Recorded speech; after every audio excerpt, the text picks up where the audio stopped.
Duherukana tubabwira ko tugiye kubarebera aho urugamba rugeze hano hagati y'ingabo za FARDC ndetse na M23.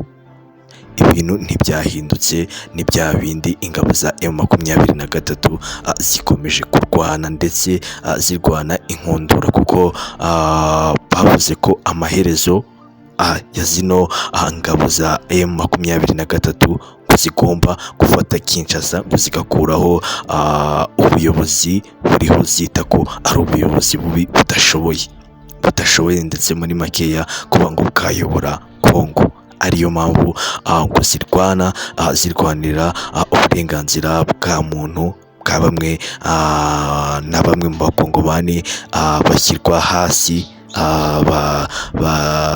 babangamiwe n'imibereho y'ukuntu babayeho muri Kongo. Abo ngabo akaba ari bo bafata icyemezo bakajya muri M23 bakajya kurwana. Nyuma y'icyo byose rero ntawe usangira n'udakoramo.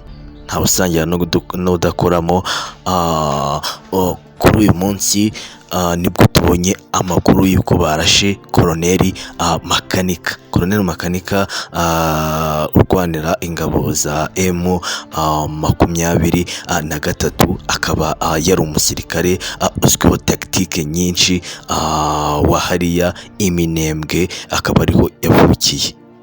Abantu b'Iminembwe bose ubu ngubu bari mu kiriyo kubera kubura intwari yabo yaharaniye ibyo bashaka, ariko bakaba bagenda babigeraho buhoro buhoro.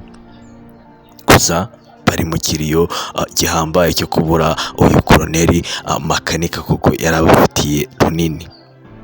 Bavuga ko uyu Colonel Makanika yahawe amafaranga menshi cyane n'iyi leta ya Kongo kugira ngo areke kurwanira umutwe wa M23, ariko General Makanika akabyanga, agashyira mu gaciro, akavuga ko ibyo arwanirira abizi, kandi ko niyo nta n'igiceri cy'atanu yabona mu byo arwanirira, icyo we arwanirira ari uburenganzira bw'abaturage.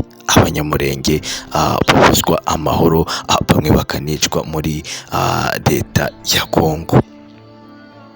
Ubwo rero ibyo byatangajwe ko Makanika apfuye nyuma y'uko ngo bohereje drone bakamurasira hamwe n'abandi basirikare benshi baba bari kumwe nawe, akaba yitabye Imana yarashwe na drone. Bamwe bakavuga ko ari abazarendo bamurashe, ariko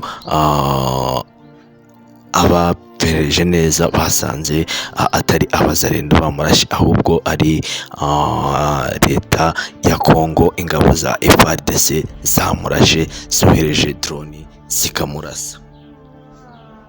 Ibyo nibyo ibinyamakuru byo muri Kongo byanditse, ari naho twabikuye, ndetse no ku binyamakuru bigiye bitandukanye, ku bantu baba bari kuri tele, ibyo bakaba ari byo batubwiye.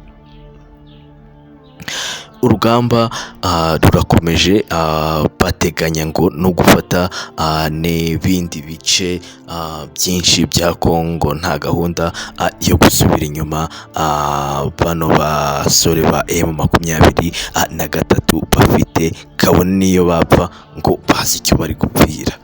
Ayo ni amagambo bagenda batangaza iyo ugize amahirwe yo kuganira na bano bahungu biyemeje gufata umuheto bakawuvura, baharanira uburenganzira bwabo. Turakomeza tubarebere update uko zigiye